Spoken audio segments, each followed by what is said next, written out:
അക്ബർ എന്നാണ് അവരെ കുറിച്ച് പറയപ്പെട്ടിട്ടുള്ളത്. കാരണം അത്രയും നല്ല ഭരണമായിരുന്നു. അവരാണ് ഇതൊക്കെ പള്ളികളായിട്ട് പുനർനിർമ്മാണം നടത്തിയിട്ടുള്ളത്. പിന്നെ അതുപോലെ തന്നെ ചരിത്രത്തിൽ കാണാൻ കഴിയും ഈ മഹാന്മാരൊക്കെ അലി റളിയല്ലാഹു അൻഹു,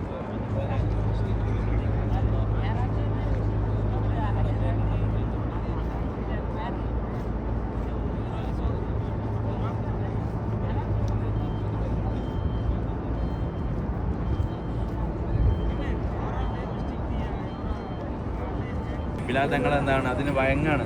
എന്നിട്ട് അവിടുന്ന് അഷ്ഹദു അന്ന മുഹമ്മദ് റസൂലുള്ളാഹ് എന്ന് പറയുമ്പോൾ അള്ളാഹിൻ്റെ ഹബീബിനെ ഓർമ്മ വന്ന് ബോധരഹിതയായി വീഴാണ്.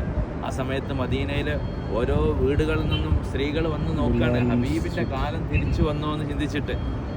അങ്ങനെ എന്താവാണ് ബിലാൽ തങ്ങൾ ആ ഒരു വലിയ ചരിത്ര പ്രസിദ്ധമായ സംഭവം നടന്ന സ്ഥലം, ആ ഒരു സംഭവത്തിന് സാക്ഷി